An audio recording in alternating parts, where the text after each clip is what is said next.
welcome to my updated makeup routine because I finally got a job. I've actually bought new makeup products. My first step is contacts because I am actually very blind. I think I'm like -8. I think that's actually considered to be legally blind.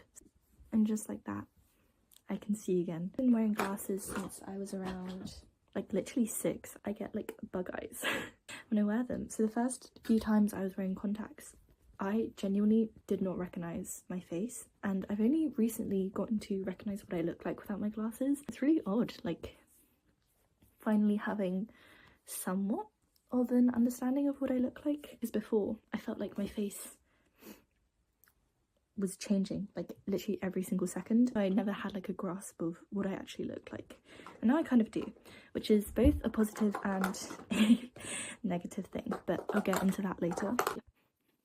Looking back to the glasses thing, not only did it change my relationship of how I perceived myself or what I look like, definitely changes the perception of what people think that I look like. Step is this super glowy gel in Star Glow.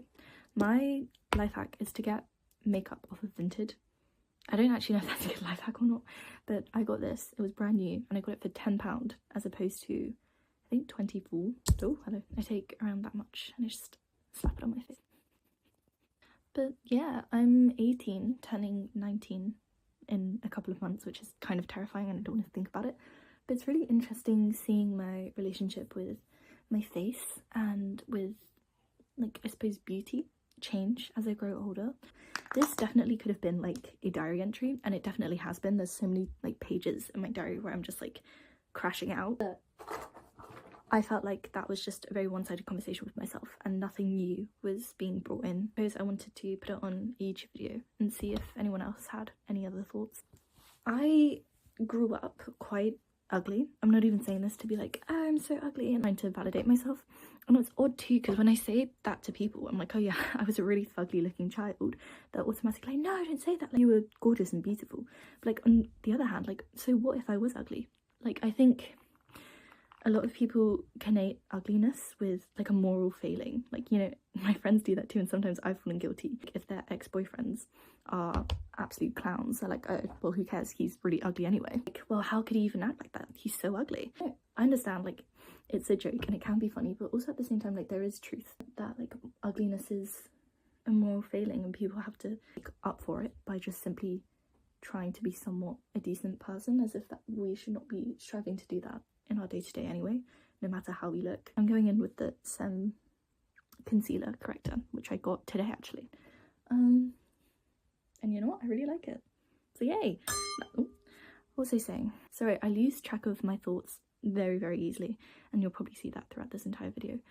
It's not going to be fun to edit, but whatever. Basically, it's almost as if, like, when you say that you're ugly, or you thought that you were ugly, a lot of people are like, no, you can't say that about yourself. As if it's a bad trait to have, which I understand, obviously, because our society, looks are very important. You wouldn't call someone ugly as a compliment. But it's just confusing when, as a child, I can admit that I was not the most beautiful child in the entire world, but I was still a really lovely child. I think when I was younger, I miss who I was. I think I was so sweet and I was so kind. I was very shy. And, you know, I loved reading, I loved baking, and none of that had to do with the way that I looked. Such a sweet and kind child. I think I've turned into not a very nice person, or I don't think that I'm as selfless as I was, sorry. So I never really cared. I knew that I might not have been the most beautiful child in the entire world, but I knew that I had all these hobbies and all these interests, and so why would it matter? And then as I grew up, and then, you know, in your teenage years as a teenage girl, the big shift starts to happen. And I went to an all-girls school as well, so I felt like we were in, I suppose, like our own microcosm of, you know, that can chip at a person and you can start to, you know, wonder, especially because most of my friends were white and I don't really have many Asian friends, not out of choice. There just simply were like literally 3 or 4 of us in our entire year, and I had like no classes with them. Sorry, I'm going in with this Roman palette and I'm going to use this brown all over my eyelids. It was when I was around, you know, like 14, 15, where I started to take a good look at my face. I was not happy with what I saw, essentially, and I became really obsessed with beauty, or like the pursuit of being beautiful. I didn't really do anything about it because I was too like scared to be perceived as like trying. Like I was too scared to like do my hair nice or put like my contacts in and do my makeup and wake up early every day, because A, I was really lazy, and B, I was too scared to be seen as like trying to be beautiful, because I feel like in our society especially, it's like natural. Sorry, I'm drawing my eyeliner in with this dark brown. I'm really bad at giving tutorials. I can't multitask, but I'm going in with a small brush and I'm just gonna do like a small wing on both sides. What was I saying? Oh yeah, I feel like our society, women's beauty is like expected of you. Like you are expected to show up to work or to school or just present yourself in society and be beautiful, whether that be you wake up early and you do your hair and you do makeup, or you just naturally are blessed and have a beautiful face. It also goes the opposite way. Like if you try too hard, people call you like a cake face, or like, oh, one wipe it's all gone and she's so ugly, like take her swimming on the first date. The idea that you actively put in a lot of effort and you really care about the way you look is looked down upon, I feel like, the same amount as if you didn't try. I know it was like the whole like, oh, in a patriarchal society you can never win, until only recently, where I just took a deep look at myself, because I was so like bored of like being obsessed with beauty. I wanted to revert to how I felt about beauty when I was a young child. Just my hobbies, who I am as a person has nothing to do with the way that I look, and so I should just let go. I should not care about how I look, and if people perceive me and they treat me differently, then, you know, so be it. That's like the sad truth. Lookism is very prevalent. I feel like I literally got my job because of the way that I looked. Like my cafe manager was like, oh yeah, because you came in person and I saw you, and I was like, she looks like she would be like a good person for our cafe. And they were like looking at other people's Instagrams, which sounds bad, and it is bad up, but yeah. What was I saying? You look, unfortunately, is very connected to how you are treated. It does suck. It's none of my business. That's their business for having that belief system and doing it. But it still sucks that you have to accept that fact. You accept that you will be treated differently based on if you do your makeup or not, or that you look. And it's so annoying. And even still, I knew that the way that I looked had nothing to do with me. And yet I was so obsessed with wanting to be beautiful. I love beautiful things. And it doesn't help that things that I admire, like all the people that like I look up to when I watch, they happen to be beautiful, lovely, and they're incredibly well spoken, and their tastes and their personalities are so entertaining and lovely. But at the same time, looks probably had somewhat of a role in their success as well. I love beauty. Like I can't help but being drawn. Like we are visual creatures, and you know, beauty is something that we all crave and we all like to look at. And so I didn't want to, like, it's hard to like deny that and be like, I don't want to shun beauty completely and consider it like not an important part of my entire life. At the same time, how do I stop becoming so obsessed with it? It's so annoying. I can't multitask. I haven't even done like any steps of my makeup routine. So yeah, let's do a quick makeup interval. I'm gonna go in with this Essence bronzer. I've actually used to like bronzer, but now I'm fully obsessed with it, and I don't know where the switch up suddenly came from, but you know what, I'm not too angry. Put it on top of your eyebrows, and then just on my cheekbones, on the bottom of my nose. Gonna go in with this angle brush. I look crazy right now, but trust the process, okay? I felt like I was on a constant roller coaster with my relationship with beauty. Like it never felt easily defined. It always felt like it was constantly changing, which, you know, is unfortunately, or fortunately in some cases, the same with most things in life. Like nothing is ever permanent, it's always changing. And so on some days I really did not care about the way that I looked, and that the body that I so happen to be born in, the vessel that I'm in currently, is simply just that, a vessel. I'm so incredibly grateful that with this vessel I can hug the people that I love, I can eat all the lovely foods that I love, and none of that again has to do with the way that I look. But then other days, specifically when I'm near my period for some reason, I start to tweak out. I look in the mirror, I take a good long look, and I don't like what I see, and it's really frustrating and annoying that like I'm constantly on this roller coaster. I don't want to be on here. Get me off. Like drop me off at my final destination where I'm secure in the way that I look and I don't really care about it too much, but I still appreciate beauty, and leave me there. But no, it keeps going round and round and round, and it's so annoying. I feel like I'm in purgatory or like in a constant limbo. Like get me off this ride. But no, I'm like super glued to my seat. But then I recently really wanted to get into philosophy, and so I ordered The Consolations of Philosophy by Elaine de Botton, and in that I got introduced to my first glimpses of Stoicism. That's like a scary phrase to say. For me, my introductions to Stoicism, sorry, I'm going in with this milk blush stick in the shade Rally, right here. And then a bit on top of my nose, and then a little on my chin. Cute. Where was I going with this? Oh yeah, for me, all my introductions to Stoicism were very, you know, those Reddit alpha males where they're like, oh, I'm a Stoic, like American Psycho. Very pessimistic, very surface level, and very inaccurate representations of what Stoicism was. And so I was not wary, but I was just like, I didn't think much of it. I'm literally bringing the book here. What can I say? I'm very pretentious. This is like a very extreme example, but it's the idea that the wise man can lose nothing. He has everything invested in himself. The wise man is self-sufficient. If he loses a hand through disease or war, he will be satisfied with what is left. Which, you know, it sounds crazy by satisfied. It's like hard to be satisfied. You're not necessarily going to be the happiest man in the world, but you should be satisfied in the sense that you are grateful that you still have your eyes and the rest of your body. You shouldn't be happy to lose an eye, but life would be possible even if we did so. And that's the phrase that really got me, because obviously I have all my eyes and all my limbs, but it was this idea of beauty. I think I was punishing myself for wanting to be beautiful, but you know, we live in a context. I think I was the only person alive in the world. I would not give a rat's ass about the way that I looked, because, you know, I have nothing to compare myself to. The way that I will be treated would not matter. It would not be contingent on other people, it would be contingent on myself and the way that I treat myself. And I trust myself, and I'm very happy that I'm in a position where I will gladly give myself all the love and respect that I deserve, because what has that got to do with the way that I look? That shouldn't be dependent on such a trivial, menial thing that is out of my control. Essentially, I was born with this face. I can't really do anything. I mean, I guess I could do plastic surgery, but I don't have the money for that, and also I don't really have any desire to change the way that I look. I kind of just, I'm in a neutral state, I suppose. But you know, I'm not the only person alive in this world. You know, as outdated as this meme reference is, we live in a context and we don't exist in a vacuum, and unfortunately the world does treat some people differently on the way that you look.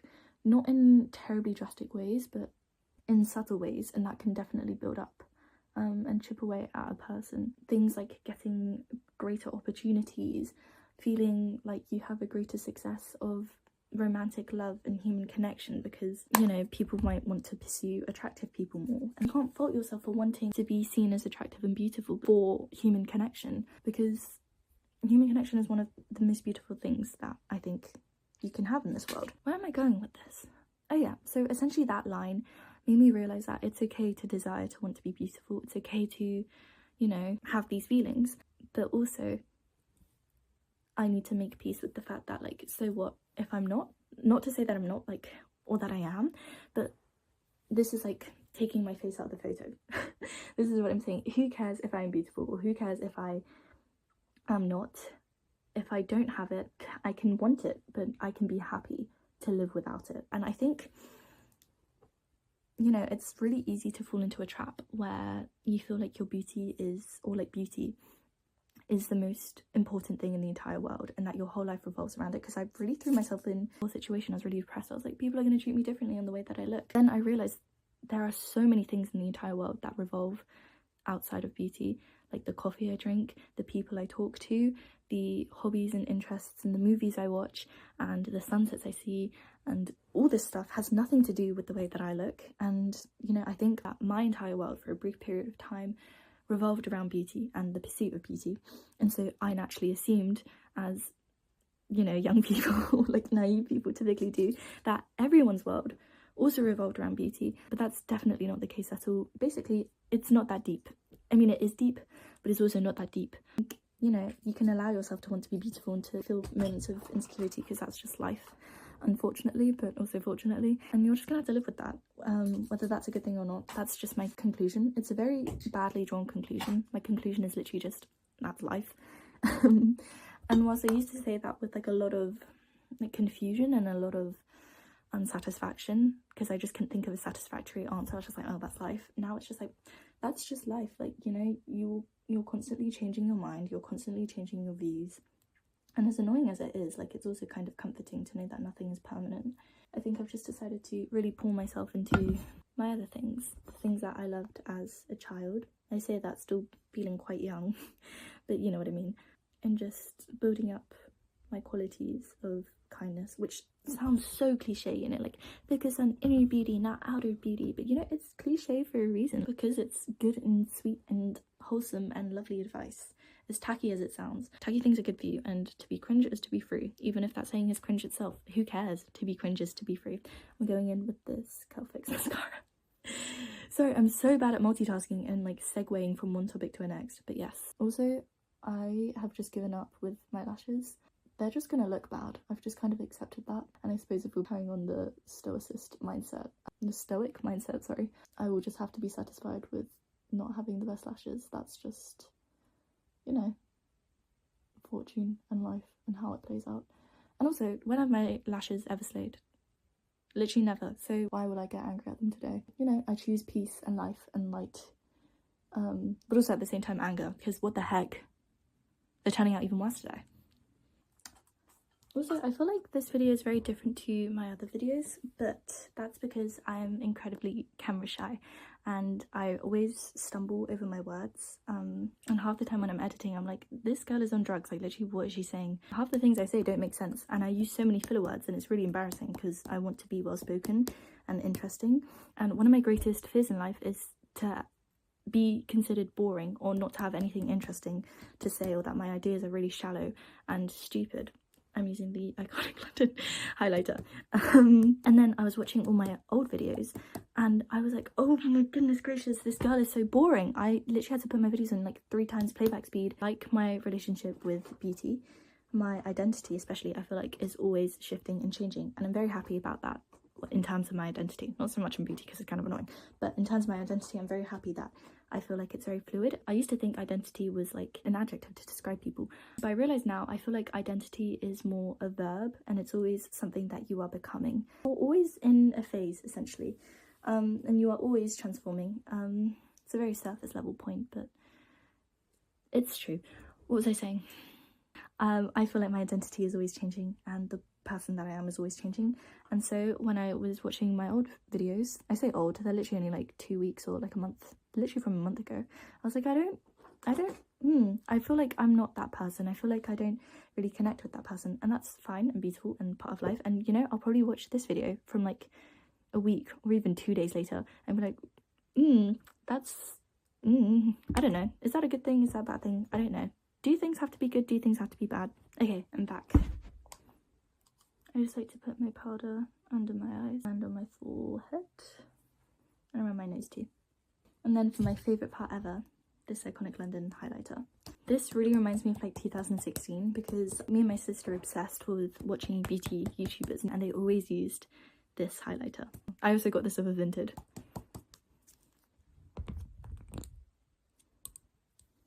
I just put that here and on the tip of my nose, and then again I just blend that out with my fingers.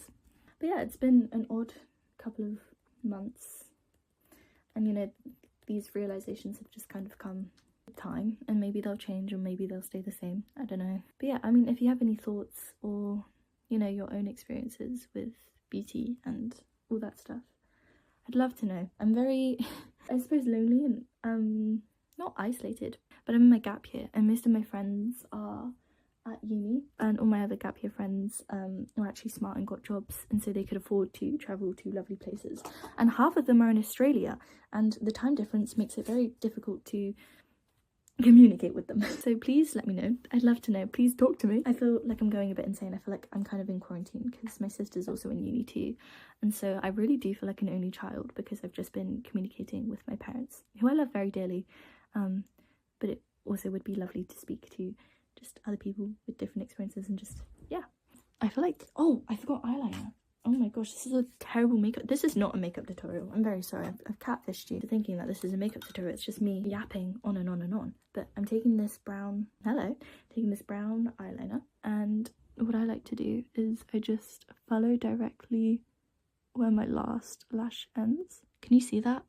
My camera quality is so bad I don't think you can even see, but I just close your eyes and just visualize with your brain the guide that I just told you. And then for lips, I just take the same milk blush. I just put that on my lips too. And my favourite lip gloss of all time is these like H&M rollable lip glosses. They're so good.